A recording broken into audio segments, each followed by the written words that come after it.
He mocked his brother's career for years. Now he's desperate for a job. It had always been laughter. From the earliest memories etched into the corners of his mind, there was that biting, sardonic chuckle that followed him like a persistent shadow. His brother, Damien, had perfected the art of ridicule. With every family gathering, every holiday dinner, every casual conversation that veered too close to his aspirations, Damien would pounce, ready with his smirk and a quip sharpened like a scalpel. A photographer? Really, Eli? You're going to chase sunsets and weddings and call that a career? He'd say, sipping green tea like a man who already owned the world. Don't get me wrong, it's cute, like a kid saying he wants to be an astronaut. But eventually, you'll have to grow up. Eli had learned early on that silence was stronger than shouting. Let Damien laugh. Let their parents shift uncomfortably and their cousins join in with awkward chuckles. He had no need to defend his passion with words. He had chosen the path of creation, of composition, of patience. Behind every lens was a story he was willing to wait for. He didn't chase fleeting approval.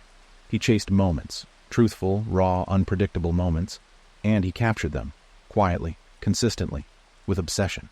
Damien, on the other hand, had taken the corporate expressway, business administration degree, high-tier internships, followed by a sequence of glossy jobs in finance and tech, all stacked like dominoes in a game he believed he'd already won. He drove a BMW before Eli could even afford a camera that didn't need batteries in an hour. At family events, Damien arrived with expensive watches and stories of boardroom battles, confident that Eli's silence meant shame. What Damien never saw, what he never even tried to see, was the life that Eli built in the quiet hours. The late nights editing in his cramped studio apartment with cracked plaster and flickering lights. The weddings he shot in sweltering barns and rainy cliffsides, soaked to the bone but exhilarated by the magic in every frame. The portraits he took of strangers, often unpaid just to refine his art. The rejections he received from magazines, followed by small acceptances, then bigger ones, until his work graced the cover of editorial spreads, travel guides, and gallery walls. There was no overnight explosion of success, no viral moment, just years of brutal persistence. And then, eventually, a shift. Brands began to call him, agencies, then celebrities. Soon Eli was flying internationally, camera in hand, all expenses paid. His name, once dismissed in family circles as the artsy one, now appeared in fine print under photos that millions viewed. He opened a studio downtown, then a second one in another city. He hired a team, bought property, paid off debts, and through it all, he said nothing. Even when his parents asked how things were going, he kept it brief. "They're going fine," he'd say, with a modest nod, while Damien ranted about his stock portfolio like a man clinging to a raft that hadn't yet caught fire. But fire did come, not with a bang, but a slow, suffocating smolder. Damien's company imploded during a scandal he claimed had nothing to do with him. His assets were tied up in ventures that crumbled one by one, like sugar towers in the rain. His lifestyle couldn't sustain itself without the income. Loans were called in. Credit dried up. The girlfriend left. The apartment went. The car was sold. Friends, once orbiting his wealth like flies around honey, stopped answering his calls. And one evening, after nearly a year of silence between them, Eli opened his studio to find Damien standing awkwardly outside. Shoulders slouched, dressed in yesterday's wrinkled business casual, holding a folder under one arm and shame clinging to him like a second skin. "I heard you were hiring," Damien said, eyes not quite meeting his. The sarcasm, the sneering arrogance, gone. Just a rawness, stripped and shivering. Eli studied him without emotion, not cruelly, just analytically, as he would study a stranger on the street whose story he wanted to capture. There was an unfamiliar weight in Damien's voice, a thickness behind the syllables that Eli had never heard before. Not humility, no, Damien hadn't grown enough for that yet, but desperation. A recognition, perhaps, that the world didn't owe him a rebound. The silence between them stretched until it felt physical. Damien shifted his weight, clearing his throat.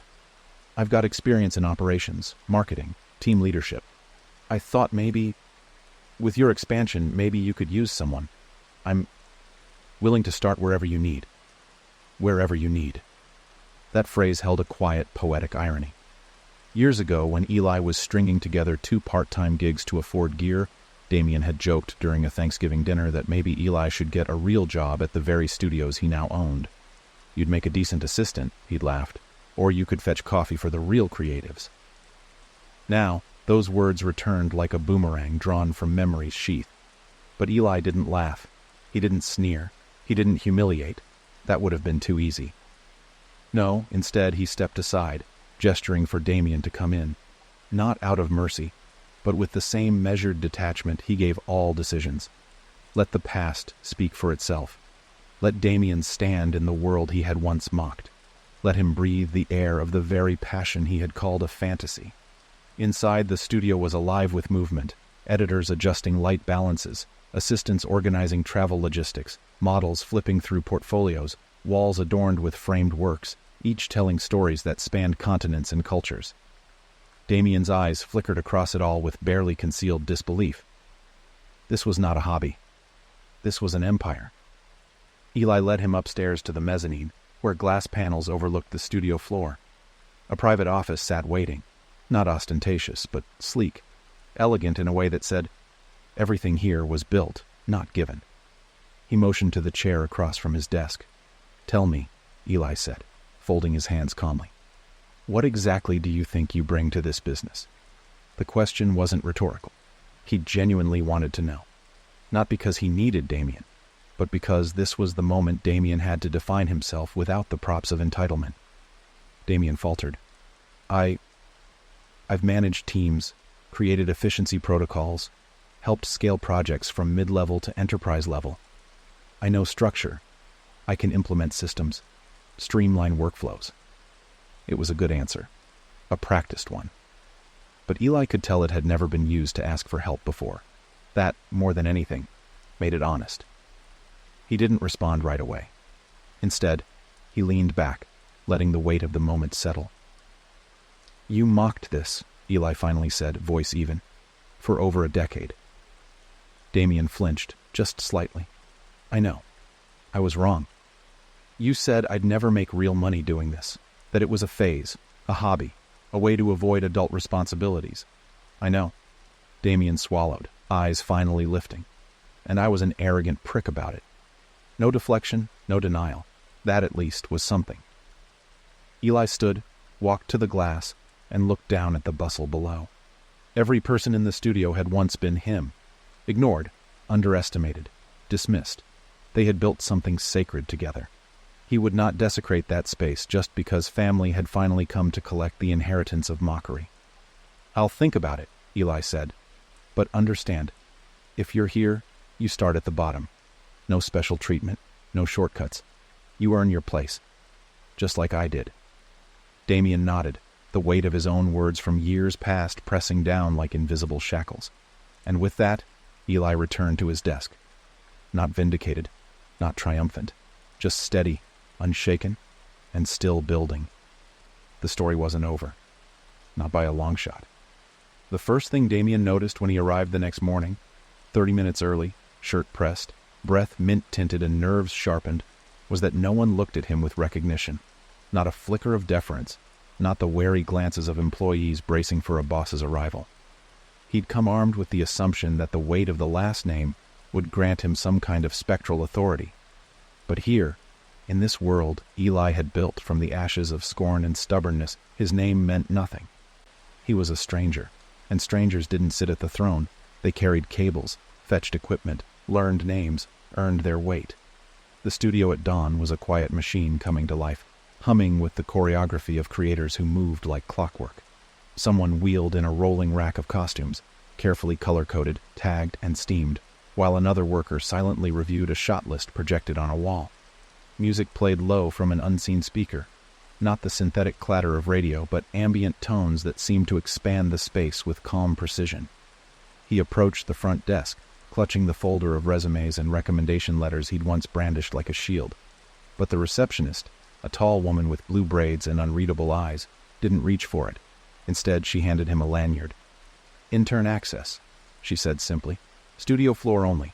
Report to Vic." He opened his mouth to clarify. Perhaps she had missed something.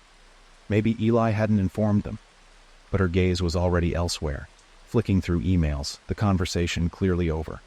And just like that, Damien, the golden son of their parents, the perennial star of every family conversation, was now a nameless badge in a sea of creators. He found Vic near Studio B, a man of indeterminate age, maybe in his 30s, with a military haircut and the calm intensity of someone who ran tight ships with brutal efficiency. Vic gave him a brief nod, no hand extended, no greeting beyond necessity. "You've got decent credentials and none of them matter here," Vic said without looking up from his clipboard. "You're shadowing Arya today. She's prepping for an outdoor shoot in the Botanical District. You carry gear. You don't talk unless asked. You don't touch the cameras unless she tells you to. If something breaks and you're holding it, you're paying for it. That clear?" Damien, used to corner offices and polished conference tables, gave a stiff nod. "Crystal." Vic smirked, the first flicker of anything resembling amusement. "You'll learn." And with that, Damien was dropped into the trenches. Arya was shorter than he expected, wiry and tightly wound like a compressed spring. Her hands moved quickly, adjusting lenses, testing light meters, snapping commands to assistants who obeyed with the brisk trust of soldiers in a unit. She didn't ask his name, just motioned to the cases. "Tripod, gimbal, and backup battery rig. That cart. Push it." He obeyed. He had no idea what half the items were, but he lifted and followed. The weight of the equipment was less burdensome than the weight in his gut. The realization that here, he was nobody. Less than nobody. A risk, a liability, an extra body underfoot. As they navigated the narrow halls and descended to the loading dock, he caught glimpses of Eli. His brother stood surrounded by a team, pointing at mock-ups, discussing lighting composition with a creative director. He wasn't dressed for intimidation, no tailored suits or pretentious minimalism, just dark jeans, worn boots, and a black Henley that bore the smudge of film dust and ink. And yet there was authority in the way the space bent around him, the way conversations hushed when he focused, the way everyone moved with a sense of direction because Eli's eye had already seen the outcome. Damien wondered if Eli saw him then, if he noticed the lanyard, the cart, the sweat already forming at the collar of his shirt, but his brother didn't look his way, not once. The shoot at the Botanical District was grueling. The sun played cruel tricks, emerging in bursts only to disappear behind clouds the moment Arya raised the lens. Damien lugged equipment across gravel paths, hoisted light reflectors that caught gusts like sails, and scrambled to find a specific piece of gear Arya barked for mid-shoot. Every mistake, no matter how small, was met with swift correction. "You clipped the tripod leg," she snapped once, her voice cutting through the murmured chatter of the crew. "This angle's ruined now. Get out of the frame." Humiliation, once Damien's tool of choice, now carved at him with relentless precision. By the end of the day his shirt was soaked through, his fingers cramped, and his legs aching from hours of standing, crouching, sprinting, lifting. No one thanked him. No one asked if he was okay. No one offered sympathy when the strap of the gear bag cut into his shoulder so deep it left a welt. And still, he returned the next day, and the day after. Weeks passed. The ridicule didn't return. No, there was no laughter here, just cold indifference. Eli never intervened, never offered comfort or shortcuts. He didn't even speak to Damien unless work demanded it. He became, in essence, a ghost in his own brother's world. It was agonizing, and oddly, clarifying. Because Damien began to see what he had never bothered to understand before. The workers here were not artists in the abstract sense.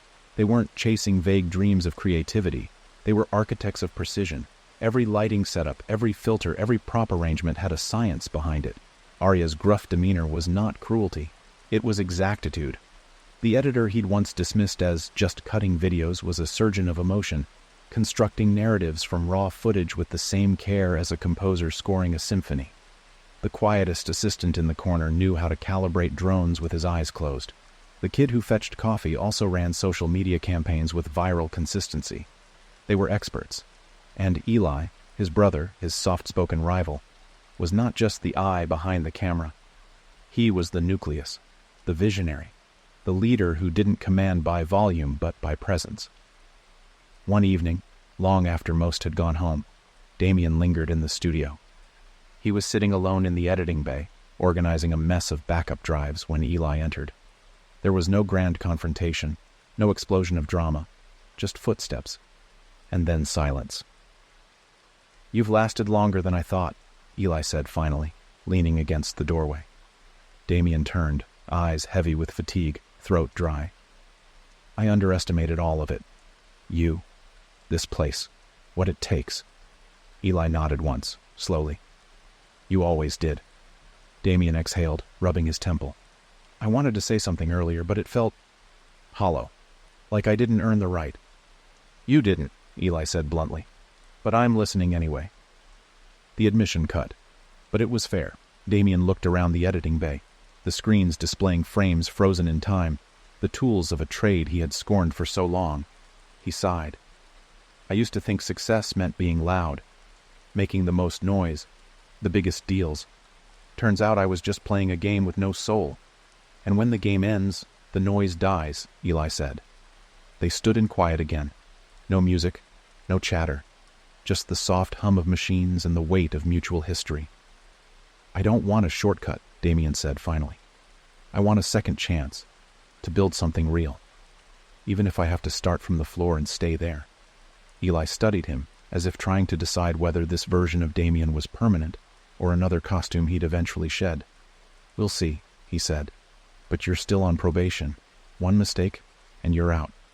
No argument, Damien said. He expected Eli to leave then, to turn away and disappear like he had so many times before. But instead, Eli stepped inside, crossed to the far desk, and dropped a hard drive onto the table. Try editing this, he said. Just rough cuts. Match the rhythm to the movement. Show me something. Damien blinked. Now? You said you wanted to build. This is the first brick. Don't drop it. And then Eli walked away. It wasn't forgiveness. It wasn't a reunion. It was a challenge, a door barely cracked open. Damien stayed late into the night, learning the software, replaying clips, syncing beats, cutting transitions. He failed, and failed again. And each failure was quieter than any ridicule he'd ever dished, but louder in his mind. Still, he persisted. And as the sun began to rise beyond the steel bones of the city skyline, Damien realized something profound. Success was never about spectacle. It was about silence. And the man he had mocked for so long had become a monument, not by shouting louder than the world, but by outlasting it. The passing of weeks had a way of softening old illusions. Damien no longer woke up expecting the world to cater to him. The grind had changed the air in his lungs, forced him to breathe differently, deeper, slower, more deliberate. Gone were the silk ties and monogrammed cuffs. His wardrobe was now utilitarian. Dark shirts that didn't show sweat, jeans with reinforced stitching, sneakers meant for standing 12 hours without rest.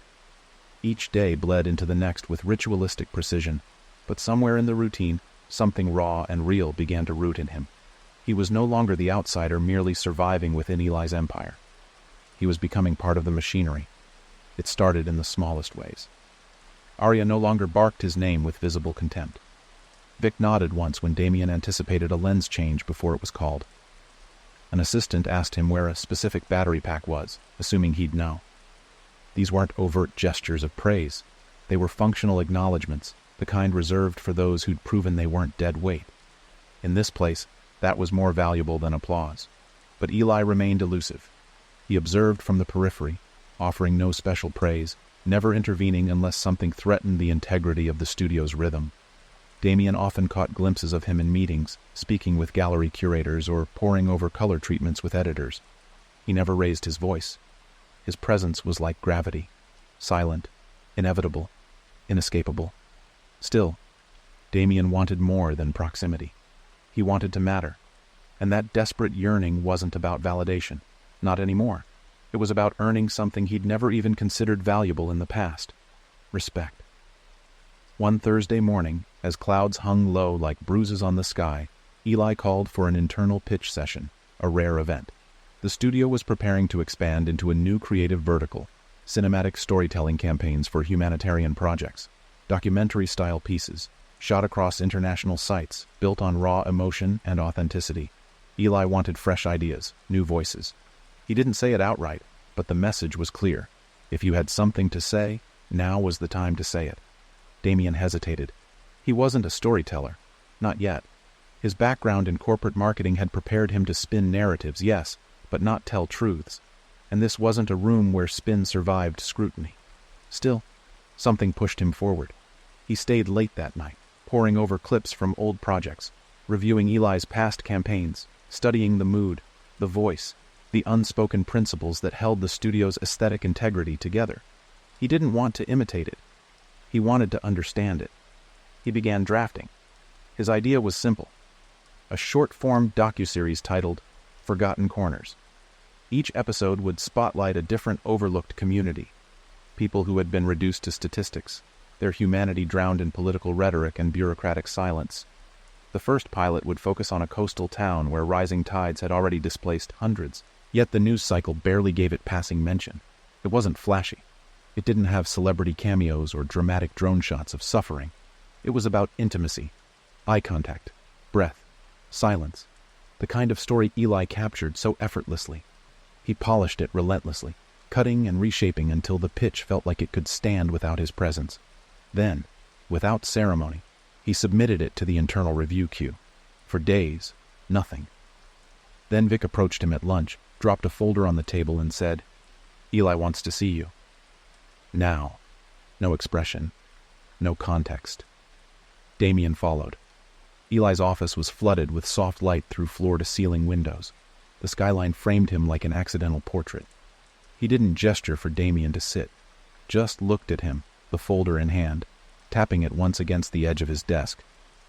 "You wrote this?" Eli asked, voice neutral. "Yes," Damien said, hands behind his back like a soldier awaiting judgment. "You chose the location?" "I did the research. It's underdocumented, but the impact there is massive. And the people are open to being interviewed. Already spoke with a few." Eli flipped through the pages again, slower this time. "You've been listening." It wasn't a compliment so much as an observation. Damien nodded. "I had to. This place doesn't teach through lectures." "No," Eli agreed. "It teaches through pressure. And you haven't cracked. Yet." A long pause. "I'm giving you a team," Eli said finally. "Not the A crew. You're not ready for them. But you'll have a field producer, 2 camera ops, and a post-editor. You direct. You lead. If you fail, it doesn't come back to me. It comes back to you. You ready for that?" The weight of the words slammed down with terrifying clarity. Damien could feel the pulse in his neck. "Yes," he said, without a hint of doubt. "Then prove it." And just like that, the pitch became a project. The days that followed moved at a feral pace. Damien coordinated gear logistics, scouted the site, refined the interview scripts. He slept little, ate less, and reviewed every detail with a manic precision that once would have bored him in his old life.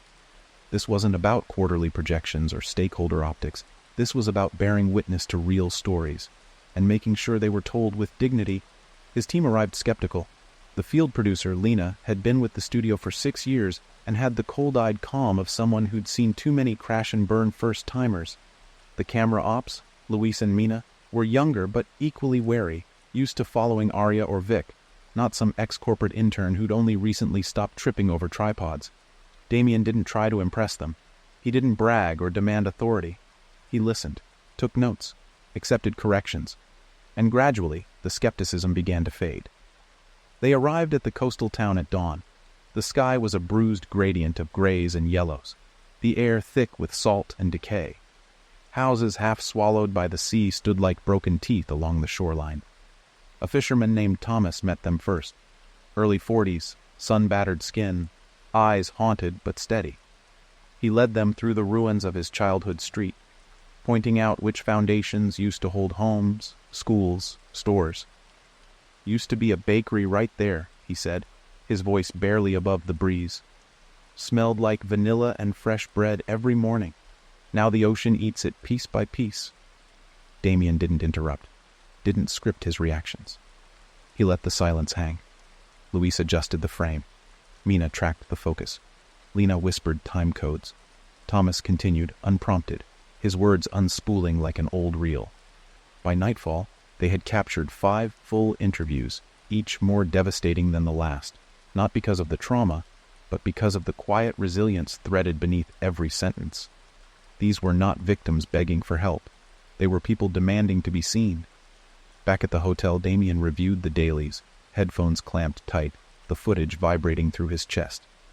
He knew this was good, raw, undeniable. And the next morning, when Mina handed him the drive and said, "This one's real, boss," he felt it down to the marrow. Back in the studio, post-production consumed them.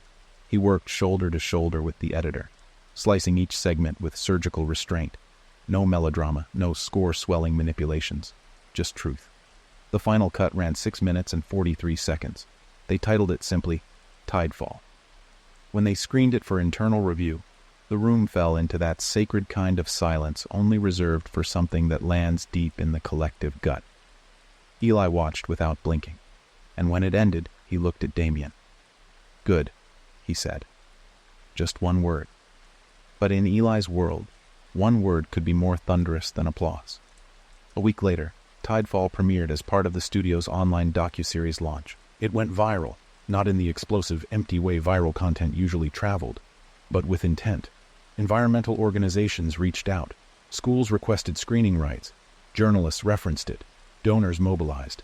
And suddenly, Damien wasn't just Eli's brother. He was part of the story. But the past never stays dead.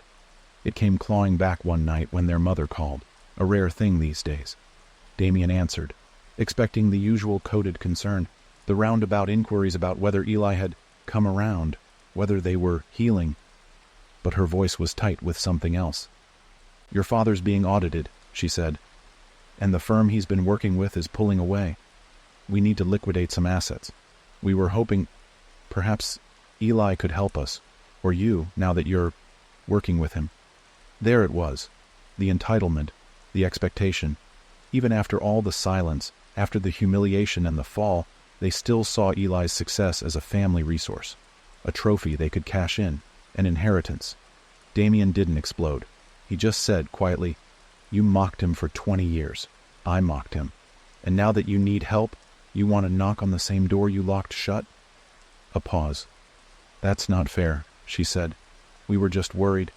"No, you were ashamed," Damien replied. "And now you're desperate." He hung up without another word. He didn't tell Eli about the call. He didn't need to.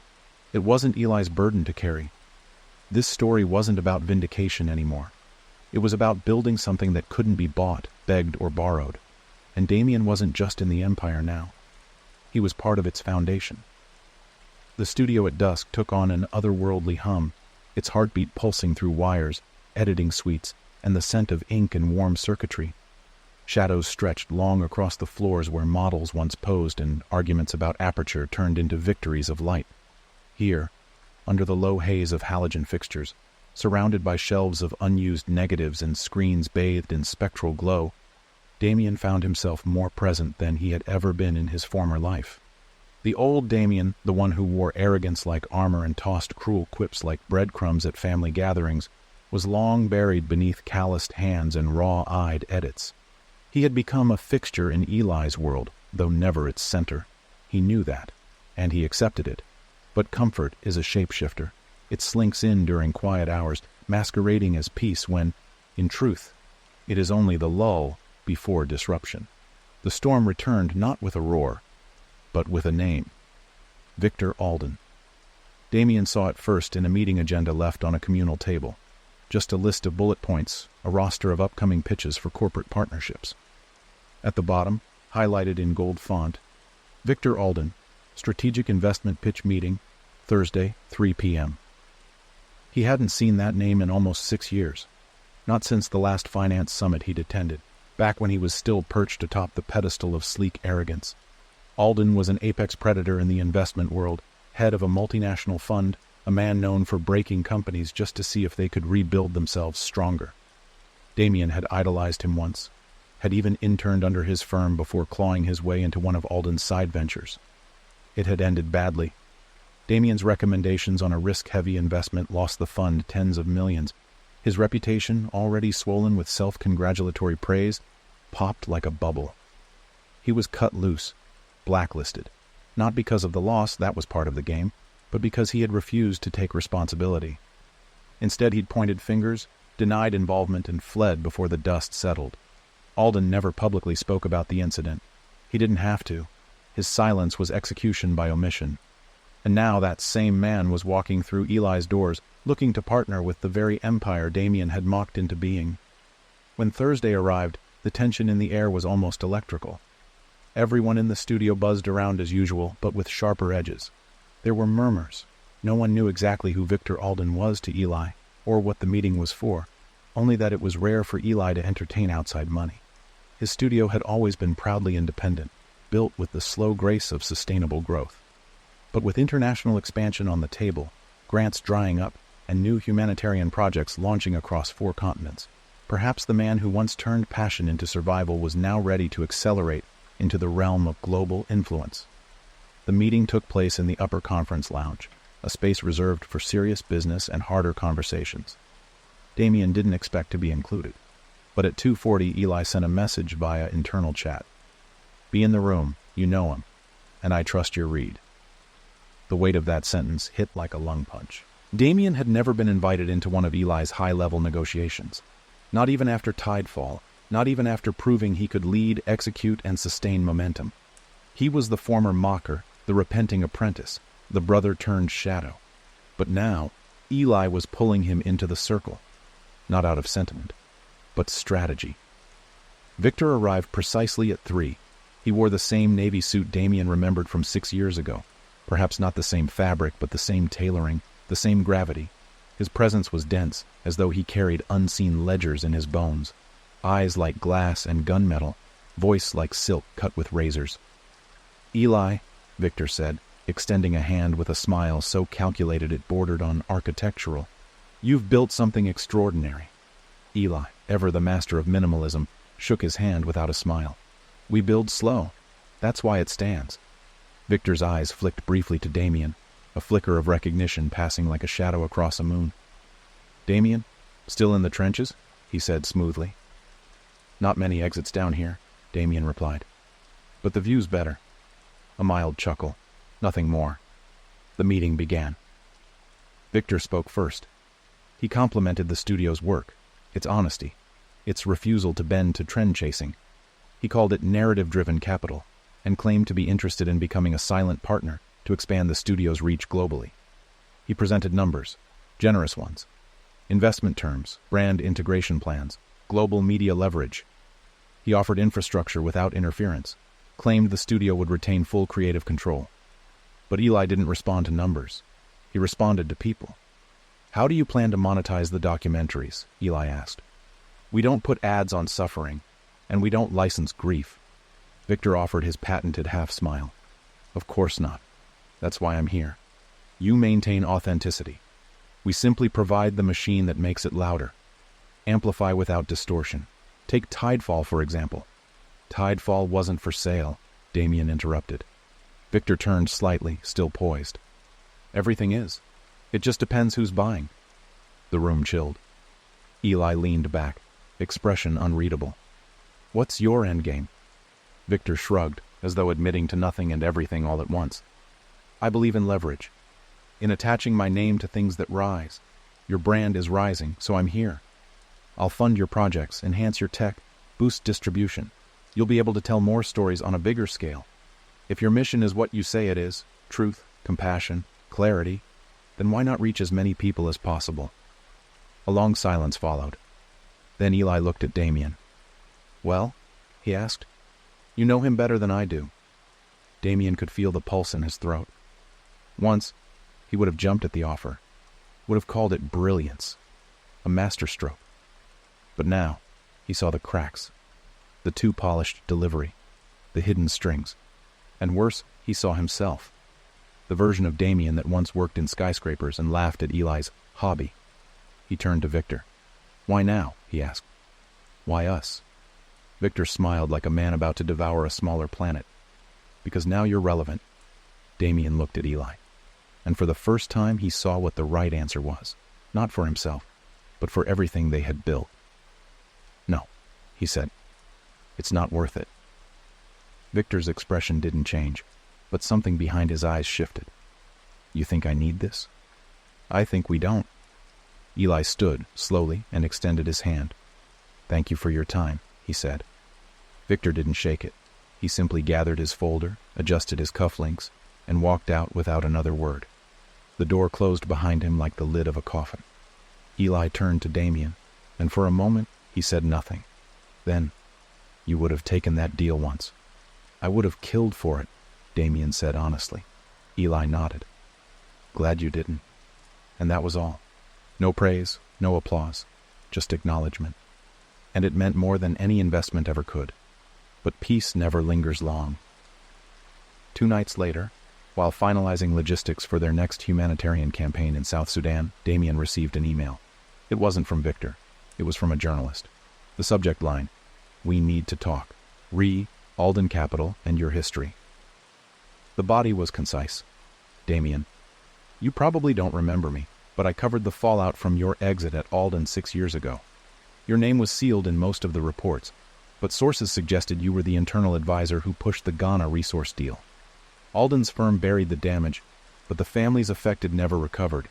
Some are still displaced. I'm working on a feature now about accountability in finance. I've noticed your name attached to Eli's studio. I think this story is relevant. You have 1 chance to comment before we publish. Monsieur Damien read it 3 times. His mouth went dry. He remembered the deal, the boardroom, the excitement, the forecasted returns. He remembered the collapse, the firestorm, the way he deflected blame, and he remembered how easy it had been to walk away, to pretend his part in the devastation was incidental. Now it was back, and this time, the wreckage would stain more than just his name. It would bleed into Eli's work, into the stories they told, into the lives they tried to uplift. He had to choose, confess and risk dragging the entire studio through scandal, or lie again and become everything he had spent months trying not to be. He didn't sleep that night. And when the sun broke across the skyline, casting gold light through Eli's windows, Damien walked into his brother's office, drive in hand. There's something I need to tell you, he said. Eli listened in complete silence. No pen clicking, no tapping fingers, no furrowed brows, just silence. Damien stood in the center of his brother's office, sunlight tracing hard angles across the glass table, the hum of the studio dim beneath them, and unraveled the confession in full. No detours, no euphemisms. He laid it bare. The Ghana investment deal, the displaced families, the falsified optimism he sold to Alden's analysts, how he'd buried facts under projections, how he'd trusted that the money would clean the damage before anyone noticed the blood beneath. He didn't expect forgiveness, and Eli didn't offer it. When Damien finished, the silence that followed was a chasm. His mouth was dry, but he didn't dare ask for water. He simply stood, waiting for the final blow, waiting to be told to pack up, to leave, to unclip his badge and fade from the place he'd only just begun to truly belong in. You should have told me earlier, Eli said at last. The words weren't angry, just precise, heavy as lead. I know, Damien replied, voice low, but I needed to earn my place here before I risked losing it. Eli nodded once, slowly, eyes locked on the skyline beyond the windows. The press is going to run with it, he asked. Yes, Damien said. They reached out for comment. I didn't answer yet. I wanted to talk to you first. And you're going to respond? Damien hesitated. If I do, it becomes real. It is real. Eli's voice had no edge. It was a statement, not a reprimand. They'll drag this place through the mud, Damien said. They'll question the integrity of everything we've made. Eli turned to face him fully, arms crossed, not in aggression, but in final judgment. Not if we own the truth before they twist it.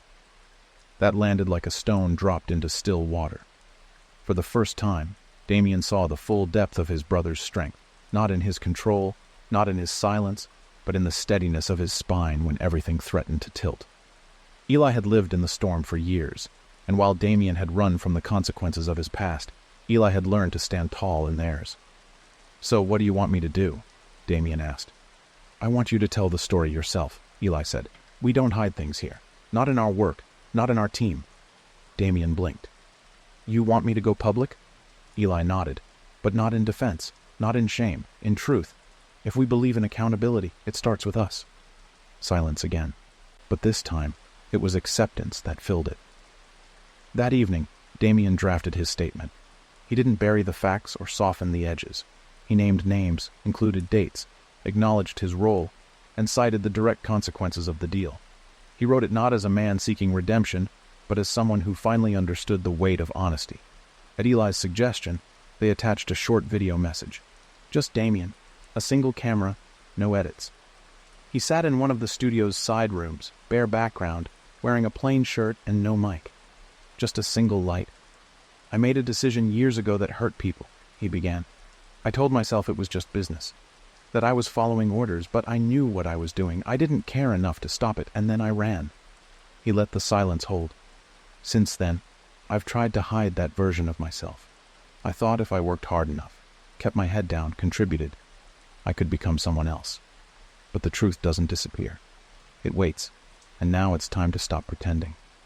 He ended with an apology. Not to the press, not to his reputation, to the people, to the families, to the version of himself he'd buried, but not destroyed. The video went live the next morning. Predictably, the backlash came fast. Headlines flared across major sites, and comment sections flooded with fury. There were threats, boycotts, scathing op-eds. His inbox became a wasteland of vitriol. For 2 days, the studio's social channels exploded. Some sponsors froze. A major gallery postponed a launch. Investors pulled early. There was fear in the team's eyes, whispered doubt in the hallways, but the tide turned faster than expected. By the 3rd day, something changed. Activist groups began sharing the video, citing it as a rare example of public accountability. Journalists noted the absence of legal language or PR spin. Environmental organizations reached out, not to condemn, but to collaborate. A law firm offered pro bono assistance to the families affected in Ghana. A foundation pledged funding to rebuild one of the displaced communities and asked if Damien would help lead the storytelling around the restoration. Not because he was the villain, because he'd chosen to stay when the reckoning came. Eli watched it all unfold quietly, as he always did. He neither praised nor criticized, just worked, led, created. But the morning after the flood of support began to stabilize, he stopped Damien in the editing corridor, where he was reviewing location reels for a Sudan field project. "You good?" Eli asked. Damien looked up, eyes tired but steady. "Getting there. You're not the man you were. I'm trying not to be. Keep going." And with that, Eli walked off, just as he always had. Forward. 2 months passed. The studio not only survived, it evolved. Damien's story became an unexpected catalyst.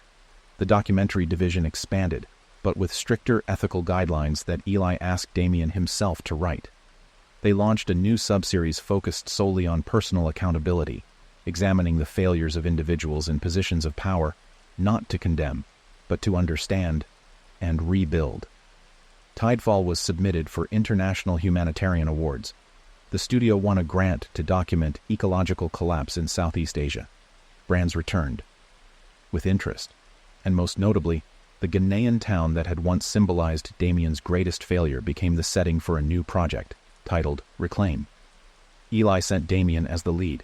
When he arrived, the same man who had once hidden behind spreadsheets and denied his signature now walked through broken streets with a camera in his hand and no need to look away. He filmed not as a savior, not as a journalist, but as a witness. He sat with displaced elders, shared meals, listened, didn't interrupt, captured moments that the world had long ignored. At night, he edited in silence, sending daily cuts back to the studio. Eli gave notes sparingly. Mostly, he watched. 3 weeks later, Damien returned. The footage became a centerpiece for a global conference on displaced communities. And when it screened in a packed hall in Geneva, filled with donors, politicians, and activists, Eli sat in the last row, arms folded, expression unreadable. But when the lights rose and applause rippled through the audience, not thunderous, but respectful, deeply felt, he was the first to stand. The final days of winter settled over the city like a quilt of ash and frost. Inside the studio, heaters hummed, coffee brewed endlessly, and deadlines loomed like king of kings. Life continued. Full, messy, relentless. But something had shifted. Damien stood by the window of Eli's office, watching the skyline tremble under the pressure of another coming storm. "You ever think about how different it all could have gone?" he asked, not turning. Eli sat behind his desk, reviewing drafts. "Every day. We could have never spoken again. I could have stayed bitter. You could have left me in the cold." "I did leave you in the cold." Damien chuckled. Yeah, but not forever. Eli looked up. You found your way in. You didn't ask to be pulled. And I'll never stop being grateful for that. Eli leaned back. Then keep earning it. They sat in companionable silence for a while, watching as snow began to fall, dusting the rooftops like forgotten memory. No applause, no fireworks. Just two brothers, no longer divided by pride or history, breathing the same air. Builders, witnesses, and at last, equals.